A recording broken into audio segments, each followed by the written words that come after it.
आज हम देखेंगे 18 मई से संबंधित सभी महत्वपूर्ण करेंट अफेयर को। आज प्रश्नों की संख्या थोड़ा कम है, तो चलिए इसे एंजॉय करिए। पहला है कि राजीव गांधी किसान न्याय योजना किस सरकार के द्वारा शुरू किया गया है। तो ऐसा कि आप देख सकते हैं जो राजीव गांधी किसान न्याय योजना है, यह ऑप्शन देखिए यह किसके द्वारा किया गया है, तो यह राजस्थान के द्वारा किया गया है। अब चलिए राजस्थान तो देख लेते हैं, यह रहा मैप में राजस्थान। अब थोड़ा राजस्थान के बारे में थोड़ा डिटेल जान लेते हैं। जैसा कि आपको पता होगा कि इसकी राजधानी जयपुर है एवं यहाँ के सीएम कौन है, तो अशोक गहलोत है जो कि इंडियन नेशनल कांग्रेस से हैं, एवं यहाँ के गवर्नर कलराज मिश्र हैं। अब चलिए अन्य कुछ स्टैटिक के पार्ट यहाँ से देख लेते हैं राजस्थान से रिलेटेड।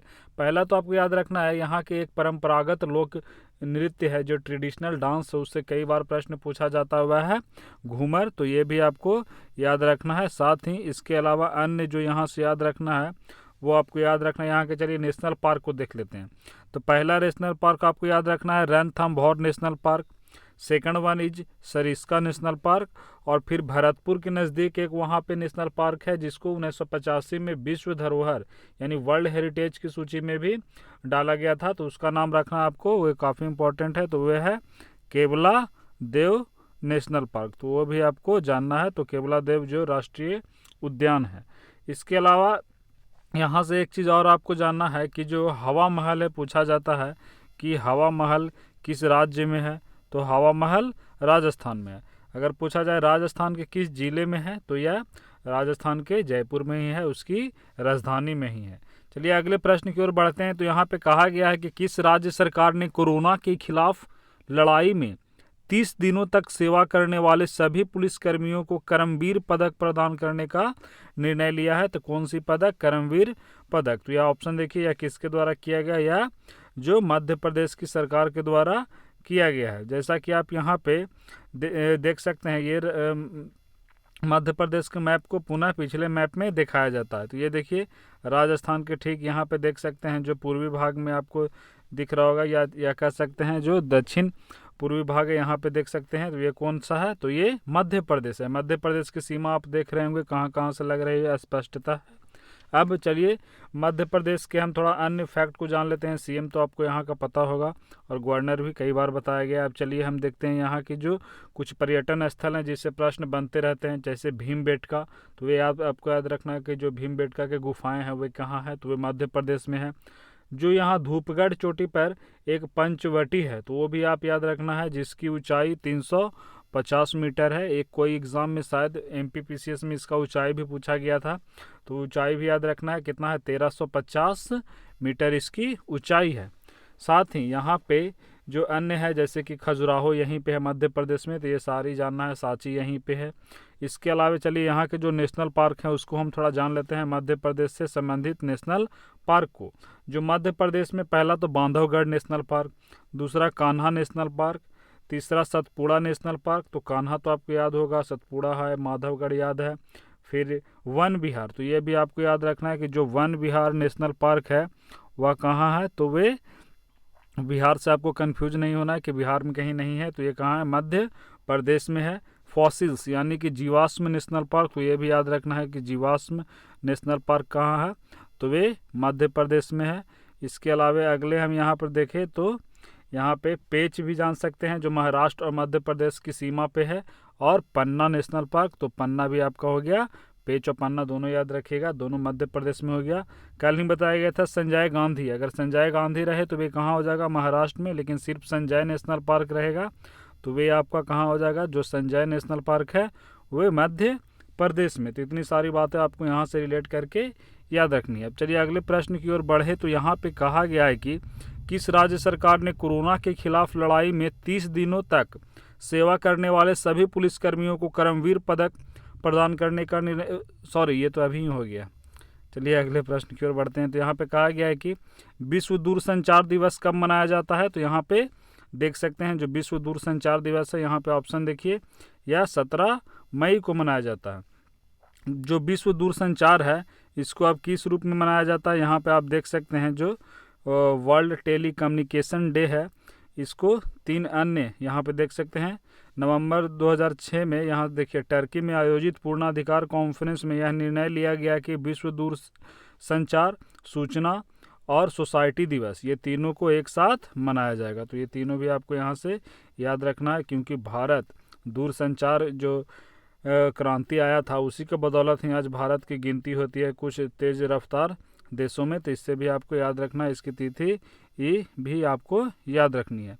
अब चलिए हम अगले प्रश्न की ओर बढ़े। तो यहाँ पे कहा गया है कि हाल ही में नाडा के अनुशासन पैनल में फिर से किसे शामिल किया गया है। तो यहाँ पे देख सकते हैं ये हैं अखिल कुमार, उन्हीं को फिर से शामिल किया गया। अब चलिए नाडा, तो थोड़ा नाडा के बारे में जान लेते हैं कि ये क्या है। अंजुम मौदगिल हैं, इन्हें क्या किया गया है। तो इन्हें जो अंजुम मौदगिल थे, इन्हें पिछले बार बताया गया था कि इन्हें जो खेल रत्न पुरस्कार है उसी के लिए नामित किया गया। अभी नॉमिनेशन हुआ इनका। सिद्धार्थ वरदराजन के बारे में भी पिछले वीडियो में बताया गया है, तो ये भी आपको याद रखना है। चलिए बताइए, सिद्धार्थ वरदराजन आपको याद करना है, या किससे रिलेटेड थे। तो जो फ्रीडम ऑफ स्पीच अवार्ड 2020 दिया गया था, अन्य कई को भी दिया गया था जिसमें विदेशी भी थे, उसमें एक सिद्धार्थ वरदराजन भी थे जिन्हें जो द वायर के संस्थापक थे। तो ये बताया गया था, तो इससे यहाँ को आपको याद रखना है। तो अगले प्रश्न की ओर बढ़े। तो यहाँ पे देखिए नाडा के बारे में कहा गया था बताने के लिए, तो थोड़ा नाडा के बारे में जान लीजिए। ये जो नाडा है इसकी पहले फुल फॉर्म क्या है, नेशनल एंटी डोपिंग एजेंसी, यानी भारत की एंटी डोपिंग एजेंसी है। इसका जो मोटो है वो क्या है, प्ले फेयर। कोई भी खेल होता है, जैसे देखते होंगे कोई लोग इंजेक्शन लेकर या अन्य कोई दवा लेकर, जिससे दर्द निरोधक दर्द जैसे नहीं होता है, वे दवाएं ले लेते हैं और लगातार लंबे समय तक खेलते रहते हैं, जिससे क्या होता है, जो कंपटीशन होता है उसको सही रूप से बढ़ावा नहीं मिलता है। एक अन्य व्यक्ति जो बिना दवा का सेवन किए हुए है वे जल्दी ही थक जाता है, और दवा का जो सेवन किए हुए लंबे समय तक खेलता है। तो इसी सभी को रोकने के लिए यह जो नाडा है उसका स्थापना किया गया था 2005 में। तो आपको ये भी याद रखना है कि जो नाडा है इसकी स्थापना कब हुई थी, तो 2005 में। इसका मोटो क्या है, तो प्ले फेयर, अर्थात खेल को दम फेयर बनाया जाए। तो ये भी आपको याद रखना है। साथ ही वर्ल्ड लेवल पर एक कार्य करती है, वह है वाडा।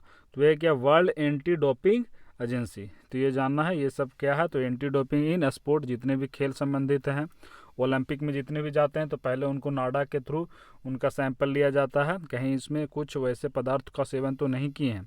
अगला प्रश्न देखिए, यहाँ पे कहा गया है कि हाल ही में गिफी का अधिग्रहण किसने किया है। तो ऑप्शन देख सकते हैं यहाँ पर दिखा दिया गया है। तो यह फेसबुक के द्वारा इसका अधिग्रहण किया गया है। क्या है यह जो गिफी है, ये जो कई तरह के सर्विसेज से इसके अंतर्गत आता है, जैसे सर्चिंग है, यहाँ पे शेयरिंग है, ब्राउजिंग, एनिमेटेड, GIF है।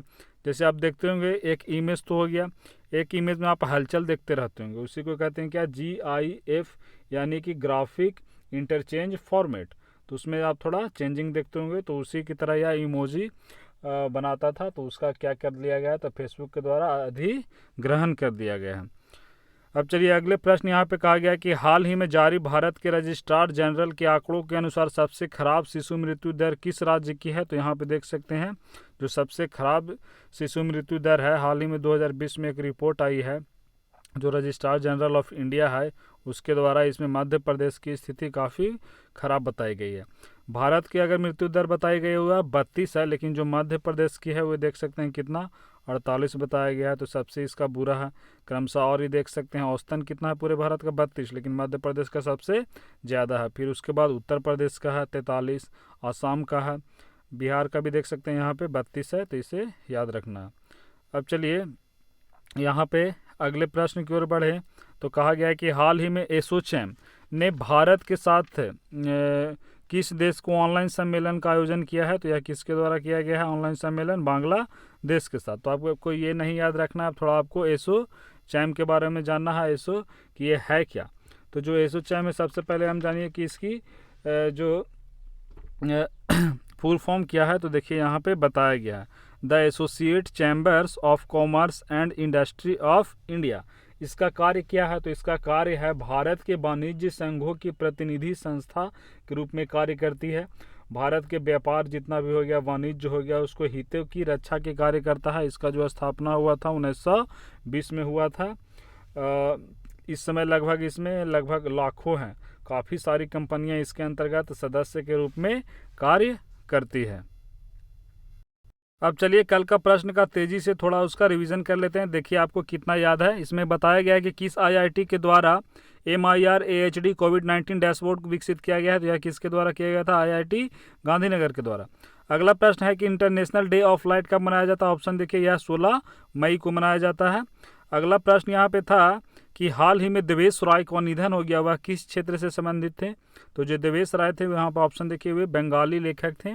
अगला प्रश्न यहाँ पे देख सकते हैं कि किस राज्य की पुलिस ने कोरोना योद्धाओं के लिए थर्मल कोरोना कॉम्बैक्ट हेडगियर जो लाया गया था, जिसके तहत दूर से ही जो जितने भी संभावित मरीज हैं उनका टेम्परेचर, या मरीज नहीं है फिर भी अन्य व्यक्तियों का टेम्परेचर मापा जा सकता है, तो ऐसा किसका पहल था? दिल्ली पुलिस का। अगला प्रश्न यहाँ पे देखिए कि किस राज्य के मुख्यमंत्री को राज्य विधान परिषद के लिए निर्विरोध चुना गया है? तो ये किनको चुना गया है? तो यह महाराष्ट्र के हैं, तो आपको याद होगा उद्धव ठाकरे को चुना गया था, तो इसका ऑप्शन सी हो जाएगा। यहाँ पे है कि भारत सरकार, पश्चिम बंगाल सरकार और किस बैंक के द्वारा 145 मिलियन अमेरिकी डॉलर की परियोजना के लिए एक समझौते पर हस्ताक्षर किया है? तो यहाँ पे देख सकते हैं किसके साथ किया गया था? AIIB यानी कि एशियन इंफ्रास्ट्रक्चर इन्वेस्टमेंट बैंक। इसका जो हेडक्वार्टर है वह कहाँ है? बीजिंग में है, लेकिन जो NDB है न्यू डेवलपमेंट बैंक उसका कहाँ है? तो शंघाई में है। उसका NDB का कब हुआ था गठन? तो 2014 में, और AIIB का 2016 में, तो ये सारे याद रखना है। यहाँ पे देखिए अगला प्रश्न कल का था कि किस केंद्रीय मंत्री ने NBT इंडिया द्वारा प्रकाशित की गई कोरोना स्टडीज सीरीज के अंतर्गत 7 प्रिंट और संस्करण शीर्षक लॉन्च किए हैं? तो ऐसा किसके द्वारा किया गया था? रमेश पोखरियाल निशंक के द्वारा। अगला प्रश्न था कि किस देश के प्रख्यात साहित्यकार, शिक्षाविद और प्रोफेसर अनीसुज्जमान का निधन हो गया है? तो यह कहाँ के थे? तो यह बांग्लादेश के थे। अगला प्रश्न कल का था कि किस राज्य ने आत्मनिर्भर गुजरात सहाय योजना का शुभारंभ किया है? तो नाम से ही पता है यह किसके द्वारा किया गया था? गुजरात के द्वारा। तो चलिए वीडियो के यहीं पे समाप्त करते हैं।